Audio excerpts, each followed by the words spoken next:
العليم من الشيطان اللعين الرجيم. بسم الله الرحمن الرحيم.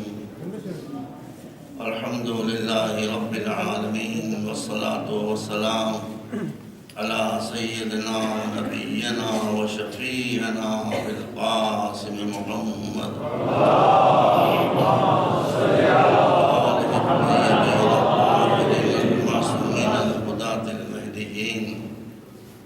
الذين أذهب الله عنهم الرجس وطهرهم تطهيرا.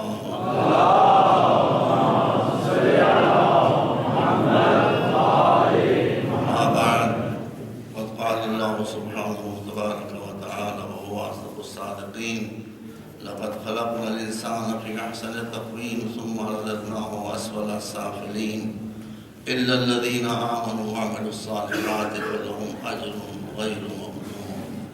صلی اللہ علیہ محمد.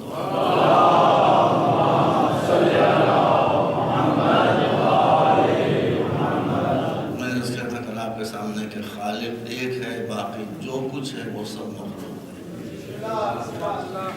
اس مخلوق کی حد کتنی ہے، شمار کتنا ہے، گنتی کیا ہے، کوئی نہیں جانتا سوائے خالق. اور اس ساری مخلوق کو نظر میں لانے کے بعد ہمارا معبود، ہمارا مالک، ہمارا خالق یہ ارشاد فرما ہے کہ پوری کائنات کے اکیلے بنانے والے ہم ہیں.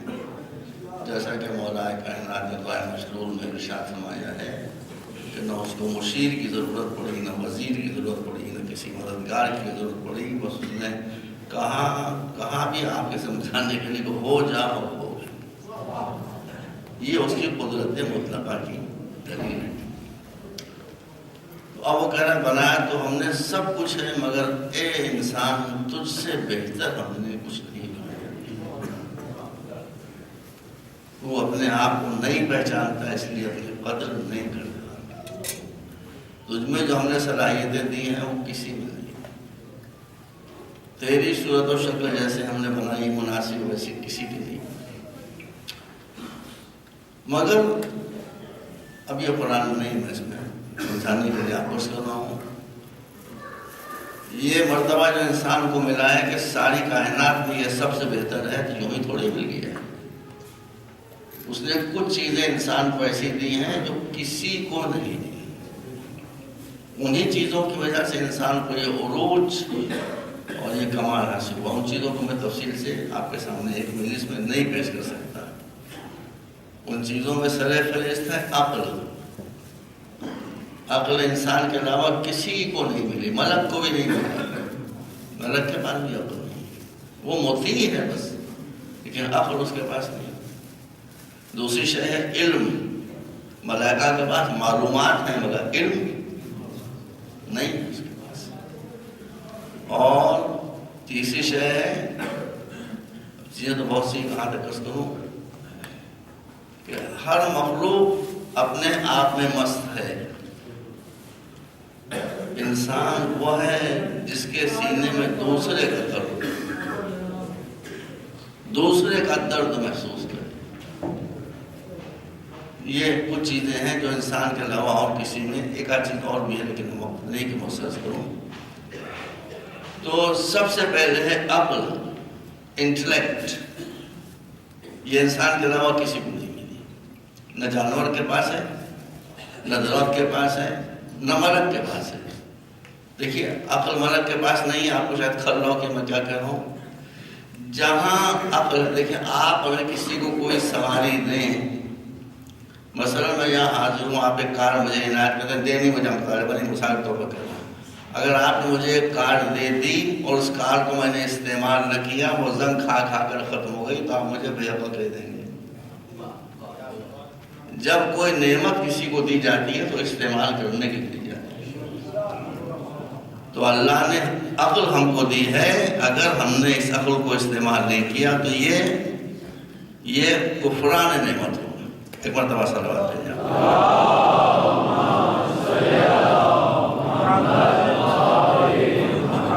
یہ کفران نعمت ہوگا. اب میں کوئی بالکل معمولی لوگوں میں تو میں پڑھ لیتا ہوں ماشاءاللہ. اب ابھی جیسا کہ اعلان ہو رہا تھا کہ دنیا کے ماننے میں میرے علاوہ سارے خطیب یہاں تشریف لا رہے ہیں، وہ سبھی لوگ خطاب کریں گے یہاں کے اوپر، تو سننے کے لیے بھی تو سمجھ کی ضرورت ہوتی ہے، قدردانی کے لیے بھی سمجھ کی ضرورت ہوتی ہے۔ میں بہت معمولی انسان ہوں۔ تو اب اللہ نے ہم کو عقل دی ہے، ہماری دی ہوئی نعمت میں، اللہ کی دی ہوئی نعمت میں ایک فرق ہے، اور وہ فرق یہ ہے کہ ہم کسی کو کوئی نعمت دیتے ہیں، جتنا آپ اسے استعمال کریں گے وہ گھستی جائے گی، وہ کم ہوتی جائے گی۔ اللہ کی نعمت کی صفت یہ ہے کہ جتنی اس کی دی ہوئی نعمت کا آپ استعمال کرتے جائیں گے اتنی ہی اس میں اضافہ ہوگا، اتنا ہی وہ بڑھتی جائے گی۔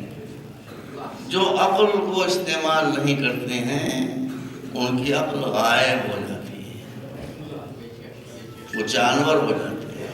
اب میں کچھ کہوں میں کچھ آپ سمجھیں، فی الحال میرا گولی کھانے کا ارادہ نہیں ہے۔ تو جن کے پاس عقل نہیں ہوتی ہے وہ جانور ہو جاتے ہیں، وہ ہر مسئلے کا حل طاقت سے نکالنا چاہتے ہیں، طاقت سے مسئلے کا حل نہیں نکلتا، ذہانت سے نکلا کرتا ہے۔ نرمی سے جو حل نکلتا ہے وہ سختی سے حل نہیں نکلتا ہے۔ میں اس کی 2 مثالیں آپ کے سامنے دے دوں، اور ایسی کہ جس سے کوئی مسلمان آج بھی سنی تشریف لائیں، ضرور تشریف لائیں، ضرور آئیں، ان کو بلائیے آپ تاکہ آپس کے جھگڑے ختم ہوں۔ تو میں کوئی ایسی بات نہیں کہوں گا جس کو ایک فرقہ مانتا ہو دوسرا فرقہ نہ مانتا ہو۔ جو بات قرآن میں مجھ سے کوئی تو کیا کر دے گا، قرآن کی بات ہے۔ رسول نے بدر قبلہ کے سامنے بیٹھے پھنس گئے۔ یہ بتائیے بدر کی جنگ کے بعد کتنے مسلمان ہوئے تھے؟ 0۔ بدر کی جنگ کے بعد کوئی مسلمان نہیں ہوا۔ احد کی جنگ کے بعد کون مسلمان ہوا؟ 0۔ خیبر کی جنگ کے بعد کون مسلمان؟ جنگوں کے نام تھے، جنگوں میں لوگ قتل ہو جاتے ہیں، دین اختیار نہیں کرتے۔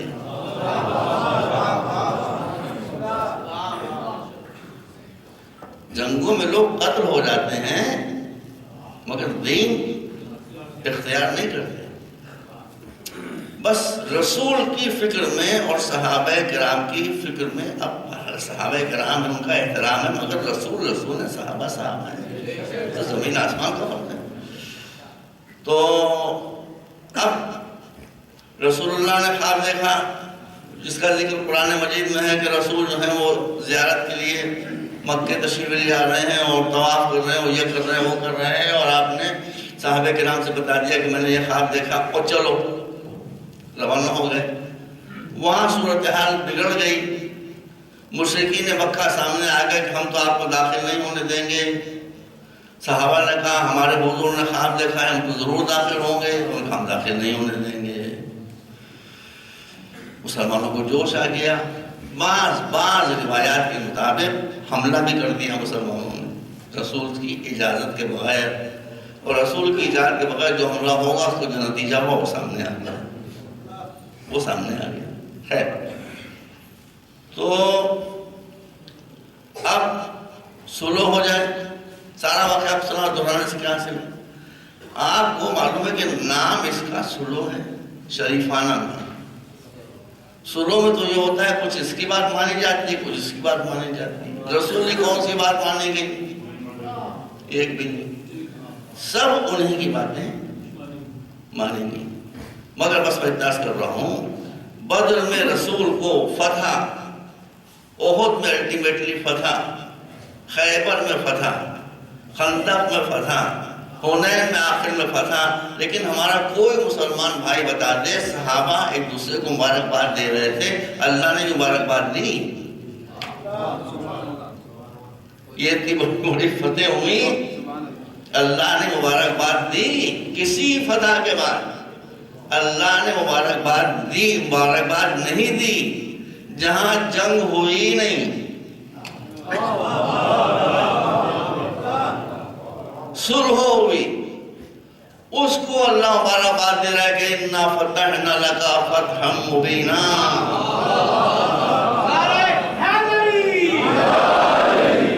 ہے کہ نہیں؟ یہ اسلام اسلام کا مزاج سمجھانے کے لیے کہ جنگ مسلمان جیت بھی جائے تو اللہ مبارکباد نہیں دیتا، جنگ کو ٹال دیا جائے تو اللہ مبارکباد دیتا ہے۔ اب فتح مبین موضوع میرا دوسرا ہے تو نکل آیا موضوع آپ کو سمجھانے کے لیے۔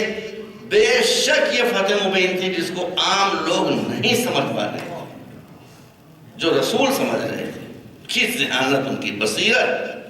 مسئلہ کیا تھا؟ مسئلہ وہی طریقے سے میں عرض کر چکا ہوں، الناس وعداؤ ما جہلوا، انسان جس کو نہیں جانتا اس کا دشمن ہو جاتا ہے۔ یہی آپ کا مسئلہ ہے کہ سنی شیعوں کو نہیں جانتے، شیعہ سنی کو نہیں جانتے، ایک دوسرے کے دشمن۔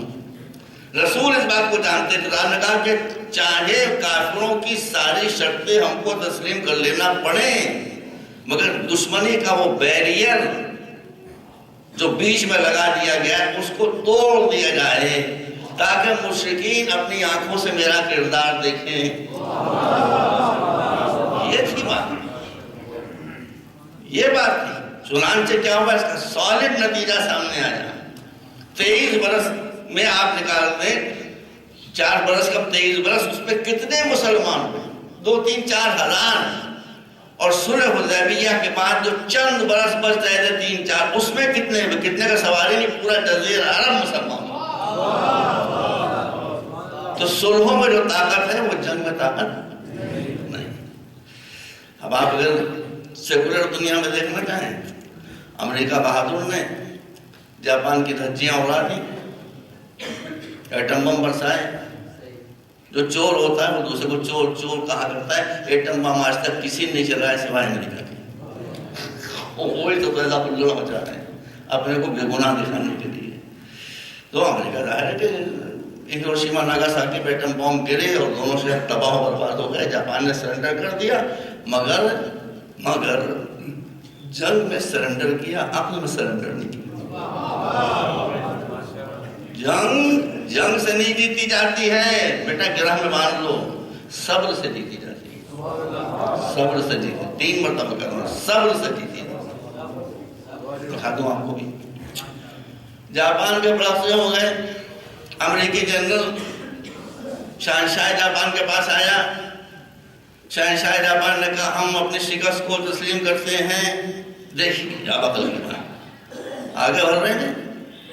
جس وقت کوئی آدمی غرور مبتلا ہو اس کو جھانسا دینا بہت آسان ہوتا ہے، اس کو چھکائی دینا، اور وہ مغرور متکبر ہم نے جاپان کے پلک سے اڑا دیا، ہرا دیا اور سرنڈر کر دیا، کہا ہم اپنی شکست تسلیم کرتے ہیں اور اب ہم اپنی جو بھی آرمی ہے اس کو ختم کرتے ہیں، اب آپ ہی ہمارے ملک کی حفاظت کیجیے۔ وہ خود چھوڑ دیتا ہے، سمجھا ہی نہیں کہ بات کیا چلے گی بیٹا، آپ ہی ہمارے، ہاں ٹھیک ہے، فل پروٹیکشن، ہماری آرمی آپ پروٹیکشن دے گی۔ انہوں نے کیا کیا، ان کے ذہن میں یہ تھا کہ جب ان کی آرمی ہم کو پروٹیکشن دے گی تو جنگ کا سارا بجٹ تو گیا، قصہ ختم ہو گیا، فوج پر جو ہمارا خرچہ آتا ہے بیٹا وہ سب ختم ہو گیا۔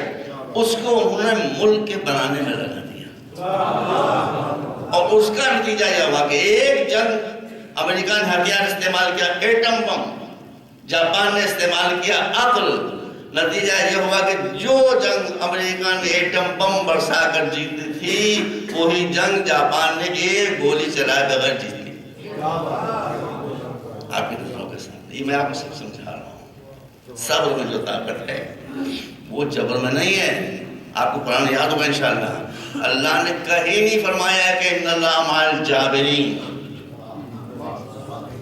قرآن میں کہیں نہیں کہ اللہ جبر کرنے والوں کے ساتھ ہے، ان اللہ مع الصابرین، اللہ صابروں کے ساتھ ہوتا ہے۔ سلامات پر محمد و آلہ۔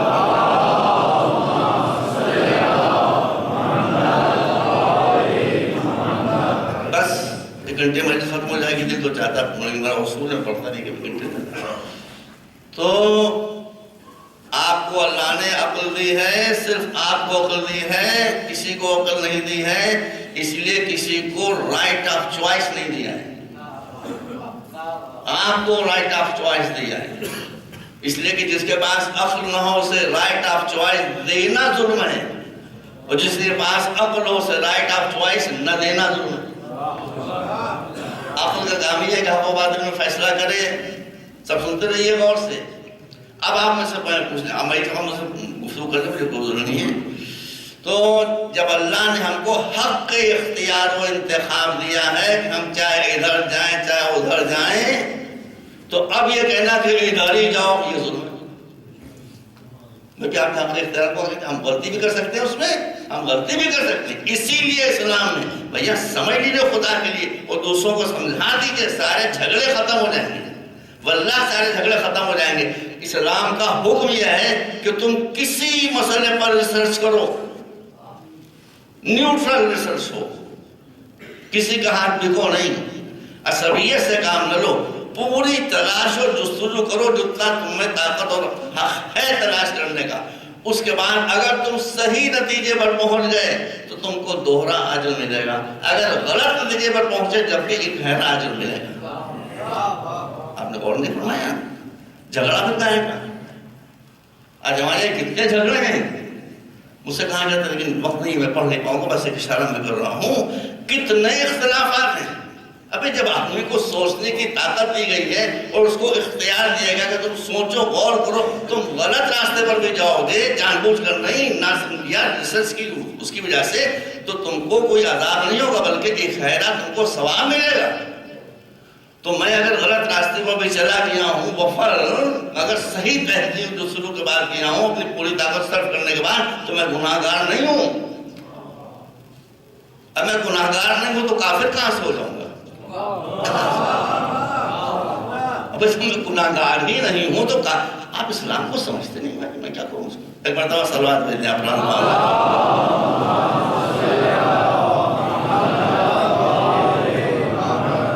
یہاں ایک مسئلہ چل رہا ہے تقلید کا۔ پھر تقلید میں جھگڑا کس بات کا ہے؟ تقلید میں جھگڑا کس بات کا ہے؟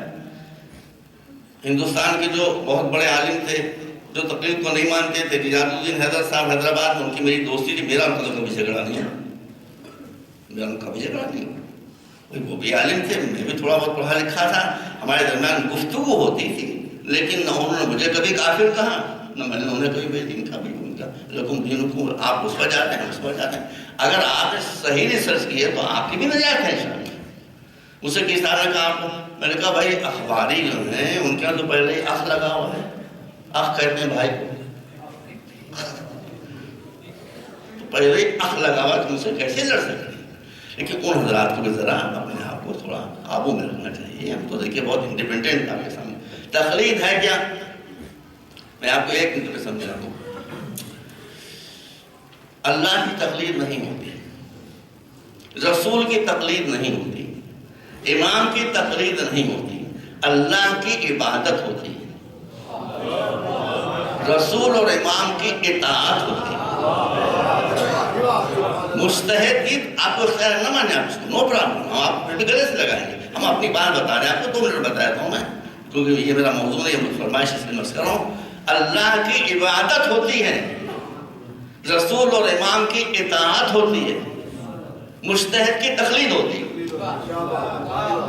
اللہ کی عبادت یعنی you have to surrender to Almighty Allah، surrender, بس اس کے آگے کچھ ہے ہی نہیں۔ امام کی اطاعت ہوتی ہے، امام کی اطاعت مطلب کہ امام نے کوئی حکم دے دیا ہے تو آپ اس حکم کے بارے میں آپ کو ریسرچ نہیں کر سکتے، یہ ہے اطاعت مطلقہ۔ اگر امام نے بیٹا کوئی حکم دے دیا تو آپ no right to research about that، آپ ریسرچ کہاں نہیں رکھتے۔ اس کے بعد تقلید ہوتی، تقلید آپ کے لیے پینلٹی ہے،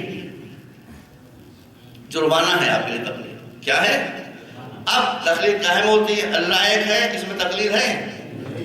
عقائد میں تقلید ہوتی ہے؟ نہیں ہوتی۔ جو ضروریات دین ہے اس میں تقلید ہوتی ہے؟ نہیں ہوتی۔ ضروریات دین عقائد اس میں تقلید نہیں ہوتی۔ اور نیچے اتریے، جو فروعی مسائل ہیں اس میں جن مسئلوں میں علماء کے درمیان کوئی اختلاف نہیں ہے اس میں بھی تقلید نہیں ہے کہاں تقلید؟ تو اور کی جائے پہلے عبادات میں تقلید نہیں ہے، مطلب کیا آپ نے ضروریات دین میں تقلید نہیں ہے، جو مسائل مختلف فی نہیں ہیں علماء میں اس میں بھی کوئی۔ اب جو اختلافی مسائل ہیں اس میں آپ ریسرچ کیجئے، آپ ریسرچ کیجئے، اس میں روکا تھوڑی ہے۔ لیکن جو شریعت کے بنائے ہوئے قانون ریسرچ کے اس کے لحاظ سے آپ قرآن و سنت کی روشنی میں ریسرچ کیجئے، سن لیجئے اور یاد رکھیے، تب پھر ریکارڈ ہو رہی نہیں ہو رہی ہے۔ آپ ہمیں آئیوں سنا دیجئے گا، ہم ان کے لیے بھی پڑھ لیں۔ جن مسائل میں علماء کے بیچ میں اختلاف ہے اس میں بھی آپ کو پہلا فریضہ ہے کہ ریسرچ کریں، اصول شریعت کی روشنی میں، قرآن و حدیث اور سنت کی روشنی میں ریسرچ کریں۔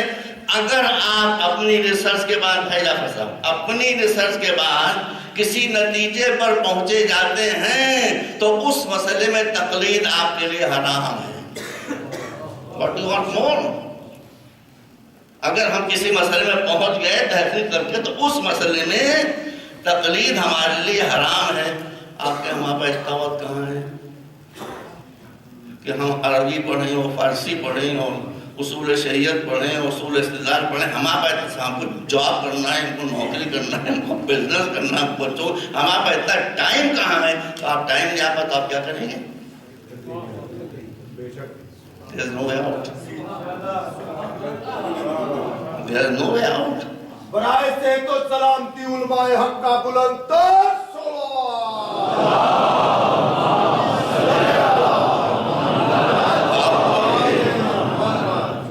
ڈاکٹروں کا جو حال پاکستان میں ہے وہ یہاں ہندوستان میں ہے۔ ڈاکٹر کے پاس جائیے، وہ ایک آنکھ سے دیکھتے ہیں مریض کو، دوسرے آنکھ سے دیکھتے ہیں اس کی جیب میں پیسے کتنے ہیں۔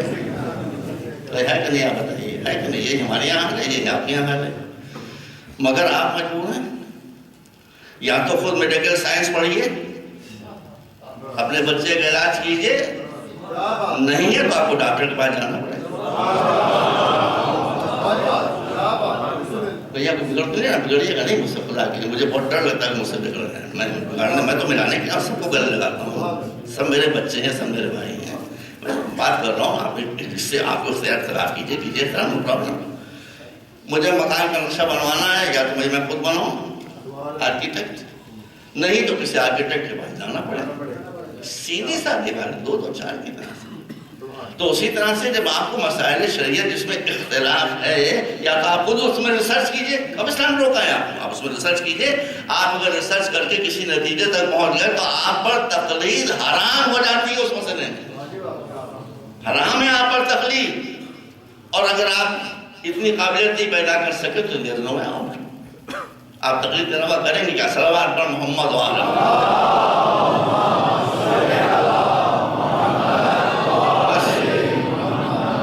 کچھ اور فرمائشیں تھیں، لیکن وقت تنگی کی وجہ سے میں اسے پورا نہیں کر پاؤں گا۔ مجھ سے وہ ای میل لے لیں اور ای میل پر مجھ سے کانٹیکٹ کریں، میں انشاءاللہ ان کے جوابات دے دوں گا۔ ایک مرتبہ صلوات بھیج دیں اپنا۔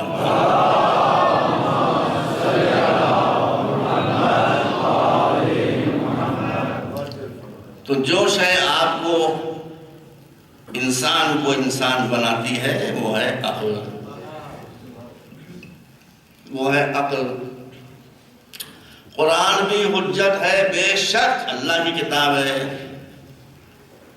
مگر قرآن نے بھی کیا کہا؟ ان فی ذلک لآیات لقوم یعقلون۔ یہ قرآن بھی ان کے پاس آیا ہے جن کے پاس پہلے سے عقل کا چراغ روشن ہو۔ اسلام میں بھائیوں عقل کی بہت زیادہ اہمیت، اور عقل کے بعد علم، اس کی بہت زیادہ اہمیت ہے۔ آج ایک صاحب سے میری گفتگو ہو رہی تھی تو میں نے کہا کہ جتنی مصیبتیں آ رہی ہیں وہ امریکہ بہادر کی وجہ سے آ رہی ہیں، پوری دنیا میں جتنی مصیبتیں ہیں وہ سب ایک کرپٹ گورنمنٹ ہے اس کی وجہ سے آ رہی ہیں۔ اس سے پہلے میں تعلیم کی اہمیت بتا چکا تھا کہ جہاں تعلیم ہوتی ہے وہاں جھگڑا نہیں ہوتا۔ تو ان کا ابھی تو آپ یہ کریں تو ابھی یہ کریں۔ میں نے کہا کہ میں نے انگریزی میں سے کہا، میں نے کہا دو چیزیں الگ الگ ہیں، ایک ہے ایجوکیشن، ایک ہے لٹریسی۔ لٹریسی کوئی اور شے ہے، ایجوکیشن کچھ اور شے ہے۔ وہ لٹریٹ ہیں but they are not educated. Education کا تعلق دماغ سے ہے۔ ایک مرتبہ صلوات بھیجیں آپ کا۔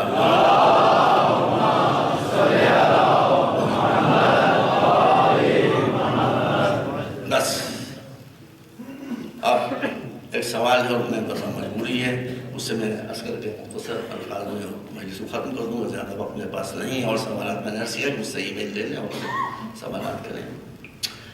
میں نے کہا تھا کہ قرآن جو ہے، میں نے کیا کہا تھا، میری کیا حیثیت 2 ٹکے کا آدمی، مولا علی نے فرمایا تھا کہ اذا اشتبہت الامور فعلیکم بالقرآن، جب کسی مسئلے میں تمہارے درمیان آپس میں اختلاف ہو جائے یا تم خود کنفیوز ہو جاؤ، ایک چراغ چل رہا ہے جس کا نام ہے قرآن، چلے جاؤ وہاں، چمک گیا، اب بتائیے کیا کروں، پھنسا۔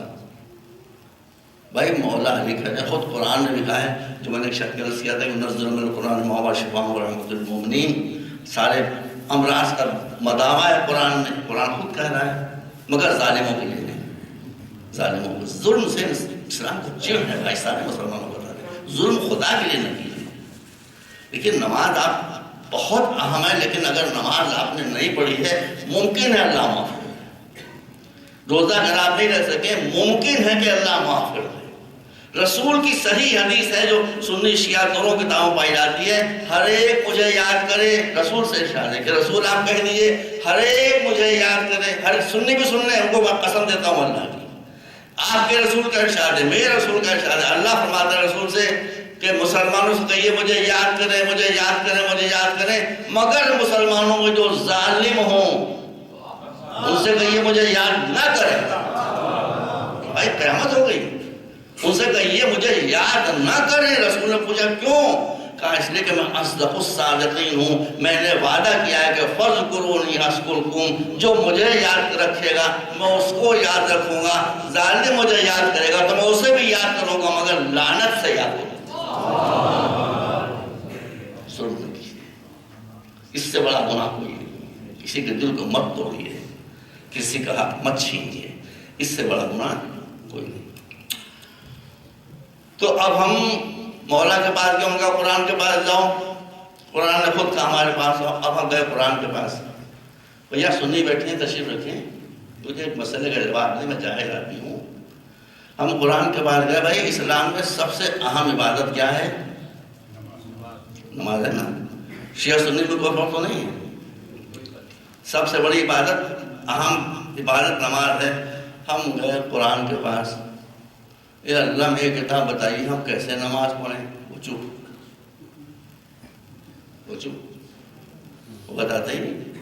اس نے تو کہہ دیا، کہہ جاتا اقیم الصلاۃ اقیم الصلاۃ، اب اقیم الصلاۃ تو ہے، نماز قائم کیسے قائم کرنی ہے بھی تو بتائیے۔ ابھی ہمیں ڈاکٹر کے پاس جائیں، بیمار لوگوں کے دوا کھاؤ، دوا کون سی دوا کھائیں؟ دوا کھاؤ، اب کون سی دوا کھائیں یہ نہیں بتا، کہاں ہے قرآن میں نماز کیسے پڑھو؟ تو قرآن کہے گا اندھا ہو گیا ہے، ہم نے کہا ہے نماز پڑھو نماز پڑھو نماز پڑھو، میں وہ سکھا، ہم نے یہ بھی تو کہا ہے کہ ما آتاکم الرسول فخذوہ وما نہاکم عنہ فانتہوا، اگر نماز سیکھنا ہے تو رسول کے پاس جاؤ، یہ جیسے نماز پڑھ رہے ہو ویسے نماز پڑھو۔ بھائی سننی کو سنتے ہیں پتہ چلے، اب ہم رسول کے پاس گئے، حضور قرآن نے آپ ڈکیلا ہم کو، کیسے نماز پڑھیں؟ ان کا صلو کما رأیتمونی اصلی، مجھ کو دیکھو میں کیسے نماز پڑھ رہا ہوں، اور کرتے ہیں مجھ کو دیکھو جیسے میں نماز پڑھ رہا ہوں ایسے ہی نماز پڑھتے رہو۔ کوئی سنی انکار تو نہیں کرے گا، رائت صلو کما رأیتمونی اصلی، جیسے میں نماز پڑھ رہا ہوں ویسے نماز پڑھتے رہو۔ ہم صحابہ کا احترام کرتے ہیں، صحابہ کرام نے رسول کو دیکھا، ہزاروں لاکھوں صحابہ نے دیکھا کہ رسول کیسے نماز پڑھ رہے ہیں۔ رسول گھر کے اندر نماز تھوڑی پڑھتے تھے، مسجد کے اندر نماز پڑھتے تھے، مگر پہلے ہی منزل پر ہم فیل ہو گئے۔ اب رسول نے فرمایا جیسے میں نماز پڑھوں ویسے تم نماز پڑھو، میری نقل کرو، میری کاپی کرو، دیکھو میں کیسے نماز، سب نے دیکھا ہوگا کہ نہیں دیکھا ہوگا؟ کوئی مسلمان مجھے اتنا بتا دے کہ رسول اللہ اکبر کہنے کے بعد ہاتھ کہاں پر رکھتے تھے؟ جہاں بھول ہوگی وہیں اختلاف ہوگا۔ اور لاکھوں صحابہ نے دیکھا تھا، برس دیکھا تھا، اگر سب کو یاد رہا ہوتا تو صحابہ کرام کے فالوورز میں یہ اختلاف کیوں ہوتا؟ کوئی یہاں پر ہاتھ باندھ رہا ہے، کوئی یوں ہاتھ باندھ رہا ہے، کوئی یوں ہاتھ باندھ رہا ہے، کوئی یوں ہاتھ باندھ رہا ہے، آگے خطرہ ہے، کوئی ہاتھ کھول کے نماز باندھ رہا ہے۔ یہ اختلاف کیوں ہوگا؟ یہ اختلاف کیوں ہوتا ہے؟ تو اختلاف نہیں ہوتا ہے جہاں کچھ لوگ بھولے کچھ، یا تو رسول نے بدل کے پوز نماز پڑھی ہے کہ نہیں؟ ہے یہ حقیقت. سینکڑوں ہزاروں مرتبہ مسلمانوں نے دیکھا کہ رسول نماز میں ہاتھ کہاں پر رکھتے تھے. بھول گئے. اچھا بھئی آدمی کوئی بات نہیں, بھول گئے نا, یہی ملا چاہتے کہ آپ نے بھول گئے, نو پرابلم. یہ ہم آپ کو یہاں تک کیوں لے گئے؟ ہم یہاں تک آپ کو اس لیے لے کر آئے کہ جب ہم غدیر کے بارے میں یہ کہتے ہیں کہ حضور نے 1,40,000 صحابہ کے درمیان مولا علی کو ہاتھوں پر اٹھا کر بلند کیا تھا, صحابہ کرام کو دکھایا تھا اور کہا تھا من کنت مولا ہو فہذا علی المولا. تو ہمارے بھائی کہتے ہیں, صحیح کہتے ہیں وہ, دیکھیں کسی کی بات صحیح مان لیجیے. وہ کہتے ہیں اگر رسول نے ایسا کیا ہوتا تو 1,40,000 صحابہ جو اس کو دیکھ رہے تھے بھول کیسے جاتے, بیان کرتے کہ ایسا ہوا. اول تو بیان کیا ہونا چاہیے, ہم نے ہمارا نہیں بیان کیا, ہم کہتے بھول گئے وہ. آپ کہتے ہیں کیسے بھولے؟ ہم کہتے ہیں مسلمانوں کا حافظہ ہاتھوں کے معاملے میں ہمیشہ کمزور رہا ہے.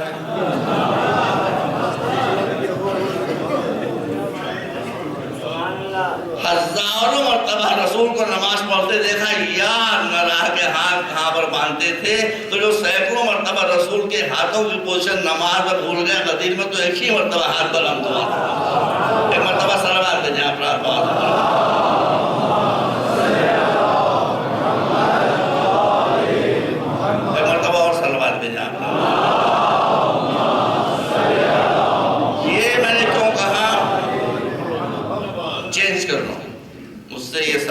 کیا ہے کہ آپ نے کہا قرآن ہدایت کی کتاب ہے, تو اگر ہدایت کی کتاب ہے تو اس نے یہ کیوں نہیں بتایا کہ رسول کے بعد امام کون ہوگا؟ نہ سوال کیا جاتا نہ بھیجا جاتا, لیکن کسی کا دل ٹوٹے گا, کوئی ذمہ داری ہے. اصول کی بات ہے, بات صحیح کی ہوں. میں یہ کرتا ہوں کہ قرآن نے بالکل واضح طریقے سے بتایا کہ رسول کے بعد ہمیں کس کا دامن پکڑنا ہے. قرآن میں آیت موجود ہے, علماء کرام اگر یہاں موجود ہے, ورنہ علماء کرام تک میرا پیغام پہنچا دیں کہ یہ جو واقعہ پیش کر رہا ہوں یہ علماء اسلام مفسرین اسلام کے درمیان ان واقعات میں سے ہے کہ جس میں کسی نے اختلاف کیا ہی نہیں, ایک نے بھی کسی نے. وہ اس کا مطلب انٹرپریشن دوسرا ہے, ہم کو سے بتا دیتے ہیں, اس کا اعتراض نہیں کرتے, مگر جو اصل واقعہ ہے اس سے کسی نے انکار نہیں. اور وہ کون سا واقعہ کہ نجران کے کرسچنز وہ رسول کے پاس تشریف لائے اور آنے کے بعد انہوں نے کہا کہ ہم آپ سے گفتگو کرنا چاہتے ہیں. دیکھیے یہاں پر تھوڑا سا اختلاف ہو گیا ہے, وہ بہت اہم اختلاف ہے. وہ اختلاف ہے سنیوں میں اور کرسچنس میں. سنی اور شیعہ یہ کہتے ہیں کہ وہ رسول سے مصالحت کر کے چلے گئے. جب سب یہ ہے نا, رسول سے مصالحت کر کے واپس ہو گئے. میرے پاس کتاب یہیں موجود ہے, ایک جوش لیڈی رائٹر ہے لیسلی ہیزلٹن, اس کی کتاب ہے دا فرسٹ مسلم محمد. وہ کتاب میرے پاس یہاں موجود, میں پڑھ رہا ہوں اس کو. اس میں لیسلی ہیزلٹن جو خود ایک جوش ہے, بھائی دیکھیں کیا لکھتی ہے, کہا کہ شروع نہیں ہوئی تھی وہ جو, ارے بھائی سنیے, سنی بھی سنے, سب اہل بیت سے محبت کرتے ہیں, سنی بھی کرتے ہیں, شیعہ بھی کرتے ہیں, سب خوش ہوں. کتاب یہی موجود ہے میرے پاس, آپ دیکھ سکتے ہیں, the first Muslim Muhammad written by Lesley Hazleton. وہ لکھتی ہے, بڑی اسکالر ہے بھائی وہ. اس نے لکھا کہ جب کرسچن پریسٹ نجران سے آئے اور انہوں نے دیکھا کہ محمد عربی یوں آ رہے ہیں کہ ایک بچہ گود میں ہے, ایک بچے کی انگلی پکڑے ہوئے ہیں, ایک بیوی پیچھے آ رہی ہے, ایک ان کا عزیز اس بیوی کے پیچھے آ رہا ہے, سنیے. تو کہا وہ تو بائبل میں پڑھ چکے تھے پہلے ہی, وہ بائبل کی اس کی آیت کا حوالہ دیا اس نے, وہ بائبل میں پڑھ چکے تھے پہلے ہی کہ سن لیجئے, یاد رکھیں گا آپ اس کو. لیسلی ہیزلٹن میرے پاس کتاب موجود آپ دیکھ رہے ہیں. تو وہ کہتی ہے کہ جب انہوں نے دیکھا اس شان سے حضور آ رہے ہیں کہ ایک بچہ گود میں, ایک انگلی پکڑے میں ہے, ایک بیوی پیچھے آ رہی ہے, اور ایک داماد ان کا ان کے پیچھے پیچھے بیوی کے پیچھے پیچھے آ رہا ہے تو بائبل کی فلاں آیت میں پڑھ چکے تھے کہ جب آدم پیدا ہوئے تھے تو انہوں نے آسمان پر 5 نور دیکھے تھے. جب پیدا ہوئے ہیں تو انہوں نے 5 نور دیکھے تھے جو انہی انوار سے بہت مشابہ تھے. وہ فوراً مسلمان ہو گئے. ان انوار کو دیکھیے، خدا میں نے خطبہ کی تعمیر رکھی، آپ دیکھ لیے لیسلی ہیلٹن لکھتی ہے کہ وہ سب ان انوار کو پہچان گئے کہ وہی نور ہے جو آدم نے دیکھے تھے انسان کی خلقت سے پہلے، لہذا وہ فوراً مسلمان ہوئے. دوسرے لوگوں کی تبلیغ میں اور اہل بیت کی تبلیغ میں یہ فرق ہے کہ دوسروں کو زبان ہلانا پڑتی ہے تب لوگ مسلمان ہوتے ہیں. ان کا چہرہ دیکھ کر دنیا مسلمان ہے.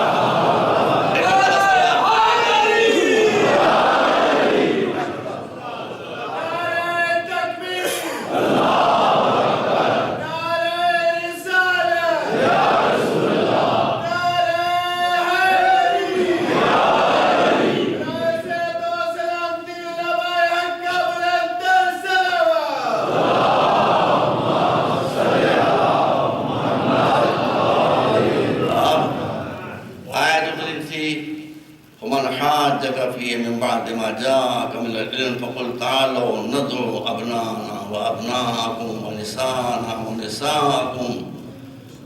موضوع وہی ہے، قرآن کو بتانا چاہیے کہ ہم کس کا دامن ہیں. تب یاد رکھیے، بات یاد رکھیے، میں نہیں لے کے چلوں آپ کو. آؤ ہم اپنے بیٹوں کو بلاتے ہیں، تم اپنے بیٹوں کو بلاؤ. ہم اپنی عورتوں کو بلاتے ہیں، تم اپنی عورتوں کو بلاؤ. ہم اپنے نفسوں کو بلاتے ہیں، تم اپنے نفسوں کو بلاؤ. ایک ہوتا ہے باحاورہ ترجمہ، ایک ہوتا ہے لٹرل ترجمہ، ایک ہوتا ہے منظوم ترجمہ، ایک ہوتا ہے نثری ترجمہ. مگر رسول نے آیہ واحدہ کے نیچے ایک نیا ترجمہ لکھا جس کو تصویری ترجمہ کہتے ہیں.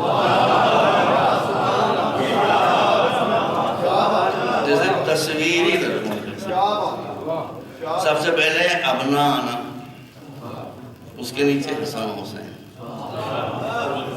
ایک گود میں ایک کنگلی پکڑے ہوئے. غور کرتے رہے. اب میں کہتا ہوں حضور یہ کیوں زحمت کر رہے ہیں؟ بچے ماں باپ کو دے دیں. کہا نہیں، جو میں جانتا ہوں وہ تم نہیں جانتے. اگر بچے ماں باپ کے ساتھ آئیں گے تو لوگ کہیں گے وہ تو بچوں کی عادت ہوتی ہے کہ ماں باپ کہیں جائیں تو کہتے ہم بھی چلیں گے. تو اگر ماں باپ کے ساتھ آتے تو لوگ کہتے کہ بچوں نے ضد کی ہم بھی لیں گا اور تم بھی چلو. لیکن ایک کو میں اپنی گود میں لوں گا، دوسرے کی انگلی پکڑوں گا تاکہ دوسرے دیکھ کر سمجھ لیں کہ بچے آ نہیں گئے ہیں، لائے نہیں. مرتبہ سلوات میں جان رہا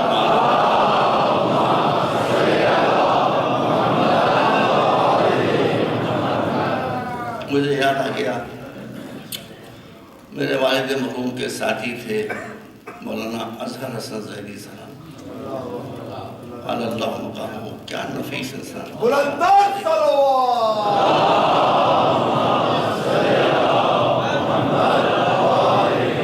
وہ تو الفاظ سے کھیلتے تھے بھائی، کیا خوبصورت کھیلتے تھے. وہ اسی مدد میں کہتے تھے کہ وہ تو رسول حسن حسین کو اپنی جگہ لے کر چلے، کچھ اور بیٹے بھی ساتھ ہونا چاہتے تھے مگر قرآن نے کہا اب نانا.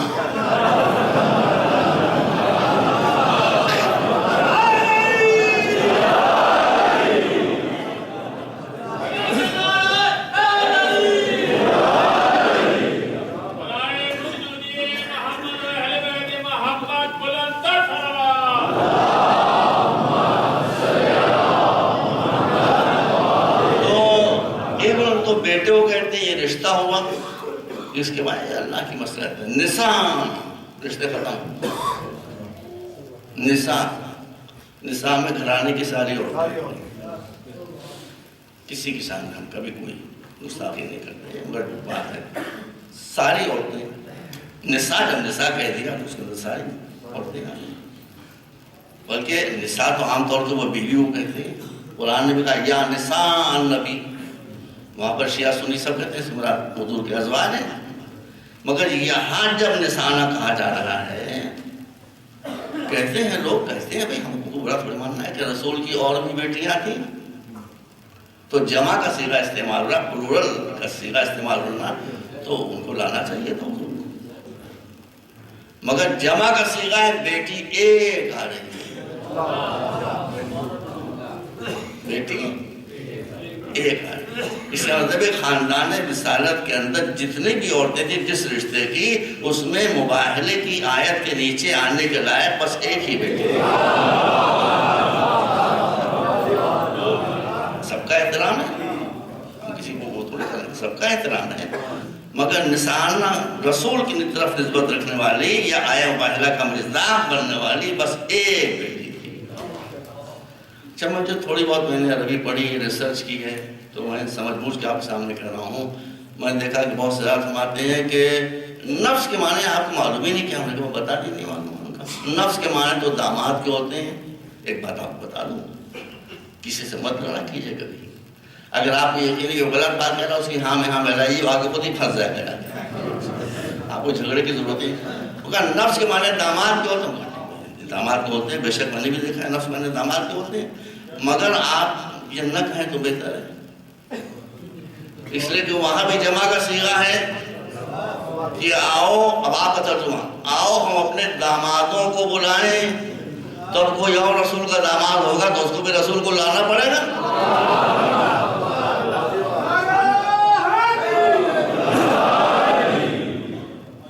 تو اب رسول بالکل آیت کا تصویری ترجمہ سب سے آگے بیٹے، اس کے پیچھے بی بی فاطمہ، بی بی فاطمہ کے پیچھے علی. یہ کیا بات بھائی ایک ہوتی ہے ویسٹرن سیولائزیشن کلچر، ایک ہے ہمارا کلچر. ویسٹرن کلچر میں عورت آگے چلتی ہے، شوہر پیچھے چلتا ہے. کیوں بھائی بتائیے آپ. اور ہماری اسلامک تہذیب میں مرد آگے چلتا ہے بیکاز از اے پروٹیکٹر، اور بیوی پیچھے چلتی ہے. الٹا ہو رہا ہے. تو میں اگر رسول سے پوچھوں تو آپ فرمائیں گے الٹا نہیں ہو رہا ہے، سیدھا ہو رہا ہے. ہم فاطمہ کی منزلت کو دکھانا چاہتے ہیں. فاطمہ کی منزلت کو سمجھو. فاطمہ وہ کڑی ہے جو رسالت کو امامت سے جوڑتی ہے.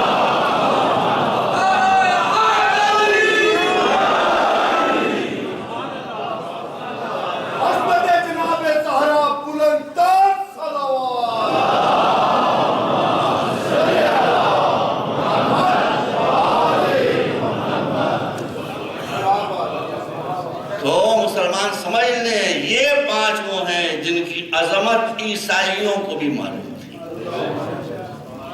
بائبل میں لکھا ہوا تھا کہ ان کے انوار حضرت آدم کو اپنی خلقت کے بعد آسمانوں پر دکھائی دیے تھے. گڑھی کی بات نہیں ہے، بائبل تک میں موجود ہے. اس میں ریفرنس دیا ہوا ہے نمبر فلان.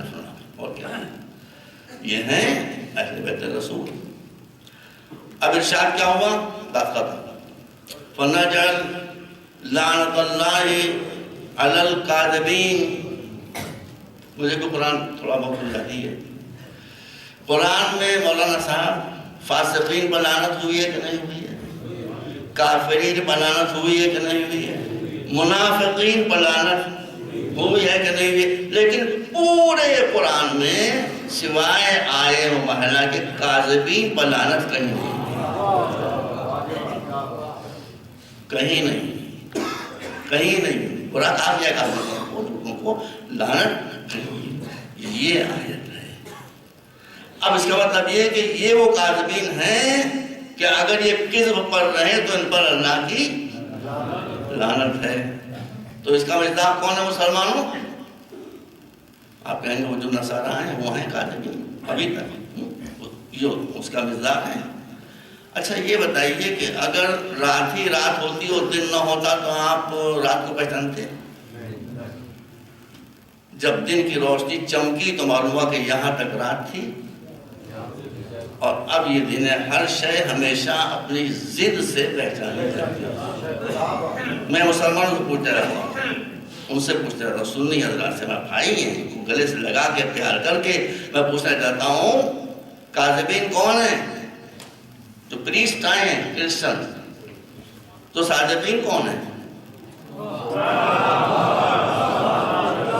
جب رات کے مقابلے میں جو آ جائے وہ دن ہوتا ہے، تو جھوٹوں کے مقابلے میں جو آ جائے وہ کون ہوتا ہے؟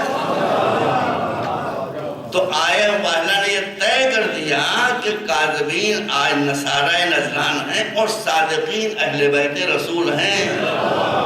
کاذبین نے صادقین کو پہچانوا دیا. توجہ، کاذبین نے صادقین کو پہچانوا دیا. اب جب ان کا صادقین ہونا اسٹیبلش ہو گیا کہ یہ صادقین ہیں، تو اب کسی بھی دور میں جب کوئی ان کے مقابلے میں آئے گا وہ کاذبین کا ملتا ہوگا.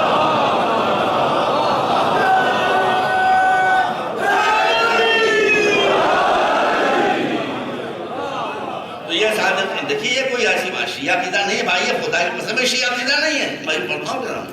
اب ارشاد یا ایھا الذین آمنوا اتقوا اللہ وکونوا مع الصادقین. اے ایمان لانے والو، ایمان کافی نہیں ہے، ایمان کے ساتھ تقوی اختیار کرو. اور تقوی بھی کافی نہیں ہے جب تک صادقین کو پہچان کر ان کے دامن کو پکڑ. صلوات پر محمد وعلی.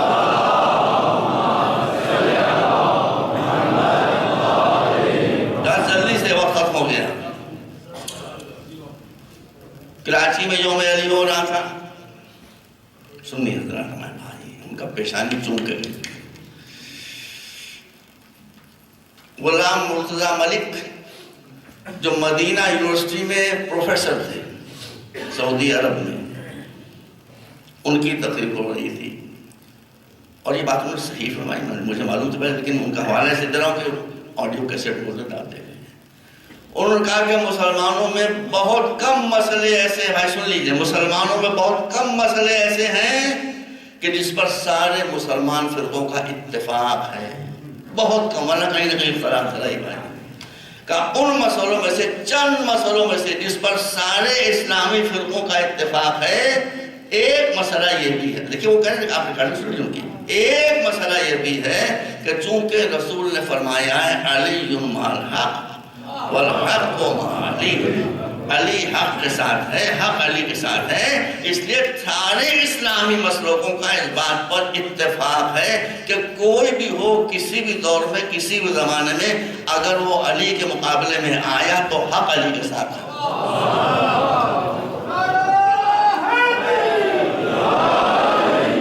اس کے بعد انہوں نے کہا کہ بھائی ان کا جو آپ کیسٹ میں دیکھ لیجیے، ہم سب کا احترام کرتے ہیں.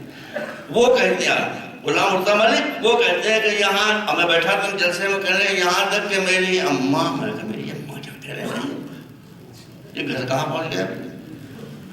پھر اب جب بعد میں آگے بولے تو میں سمجھا کیا کہہ رہے ہیں. کہہ رہے یہاں تک کہ میری اماں بھی اگر جنگ جمل میں مولا علی کے مقابلے میں آ گئی تو ان کو بھی 20 سال اپنی آنکھوں پر دوپٹہ رکھ کر رونا پڑا.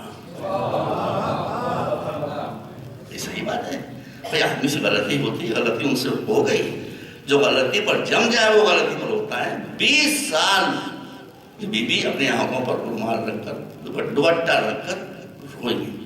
تو جو میں نے کہا ہے اہل سنت کی عقیدے کے خلاف نہیں ہے. احترام سب کا ہے، عزت سب کی ہے، لیکن گائیڈنس ہم کو صرف اہل بیت طیبین و طاہرین سے لیتی ہے. بات کو میں بالکل پلاسٹر کر دوں، میں مسائل میں کم کر دوں، بس میں کم مجبوری ہے. اہل سنت میں سب سے زیادہ سخت فرقہ اہل حدیث حضرات کا ہوتا ہے، وہ بھی ہمارے بھائی ہیں. اہل حدیث حضرات جنہیں سلفی کہا جاتا ہے، سلفی اہل حدیث حضرات کے ہندوستان میں سب سے بڑے عالم گزرے ہیں علامہ وحید الزماں حیدرآبادی، جنہوں نے پہلی مرتبہ صحیح بخاری شریف کی شرح اور اردو ترجمہ لکھا. آپ سلف ازاد سے پوچھیں، میں نے غلط تو نہیں کہا. سب سے بڑے عالم جو گزرے ہندوستان میں وہ علامہ وحید الزماں حیدرآبادی. وہ لکھتے ہیں کہ بھئی ہمارا مسئلہ یہ ہے کہ حضور کے بعد ہم دینی مسائل میں صحابہ کرام کی طرف رجوع کرتے ہیں. ٹھیک ہے، نو پرابلم، مبارک ہو، ہم کو کبھی کیا اعتراض ہے. وہ تو کہتے ہیں کہ رسول کے بعد ہم صحابہ کرام کی طرف رجوع فرمات کرتے ہیں، جو وہ فرماتے ہیں اس پر عمل کرتے ہیں، لیکن آگے ہم صحابہ کرام کے، میں نے خود پڑھا ہے، صحابہ کرام کے اقوال کی پابندی کرتے ہیں، لیکن اگر اہل بیت میں سے کسی کا ارشاد مل جاتا ہے تو اہل بیت کا دامن تھام لیتے ہیں، صحابہ کو چھوڑ دیتے ہیں. ایک مرتبہ صلوات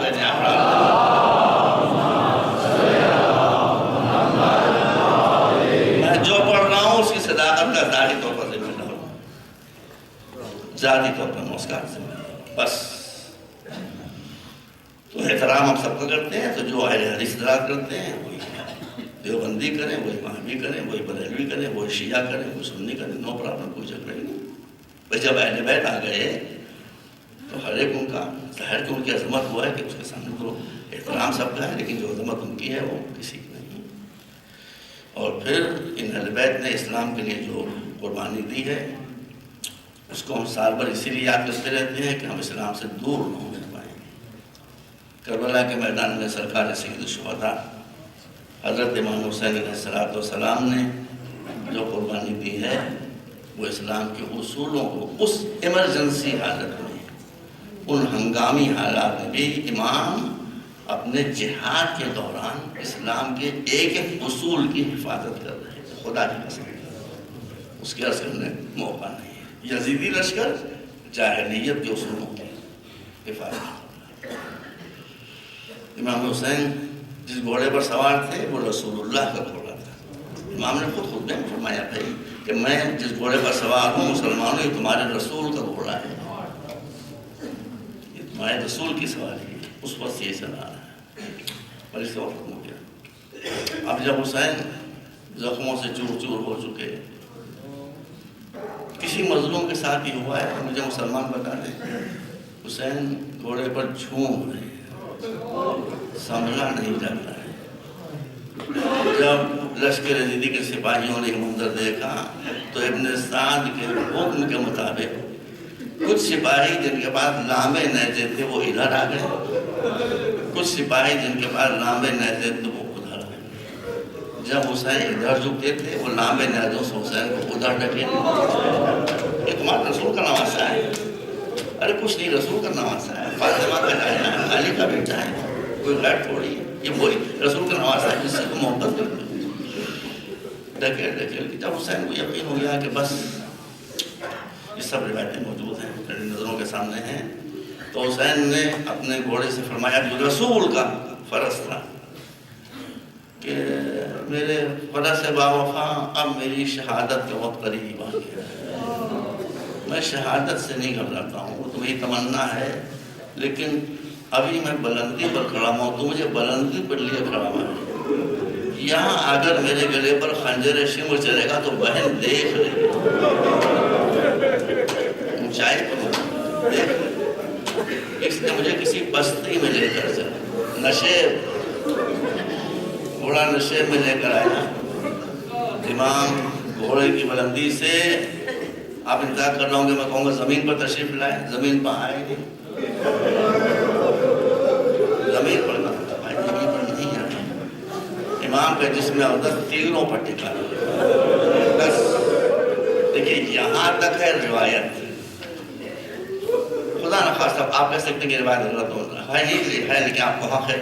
اس کے بعد ہے زیادت ناہیہ جو امام زمانہ کی، اس کا میں خلاصہ پیش کروں، وہ اس کا ایک حرف غلط نہیں ہو سکتا، یہاں سے زیادت شروع ہوتی ہے۔ امام فرماتے ہیں کہ جب حسین کے اسب باوفا نے یہ دیکھا کہ سوار دوش رسول اب زمین پر ہے اور غش کے عالم میں ہے اور سینے سے خون کا فوارہ ابل رہا ہے، حسین کے چاہنے والے سنی اور شیعوں، یہ خون کا فوارہ نہیں، یہ فاطمہ کا شیر ہے، ہمارے رسول کی بیٹی کا شیر ہے۔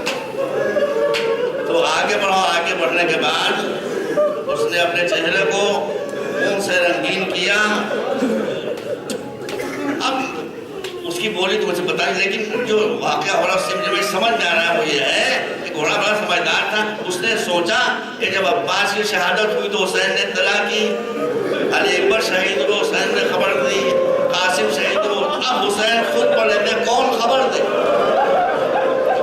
ان بیویوں کو کون خبر دے جو اپنے وارث کا انتظار کر رہی، اس لیے اس نے اپنے چہرے پر خون بنا اور دوڑتا ہوا کہاں چلا، سیدھا زینب کے خیمے پر،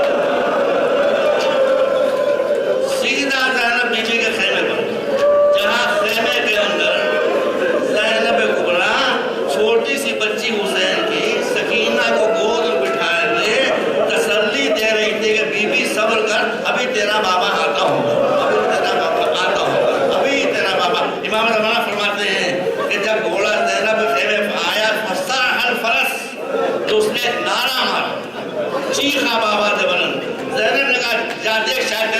آ گیا، تیرے بابا کے گھوڑے کی آواز آ رہی ہے۔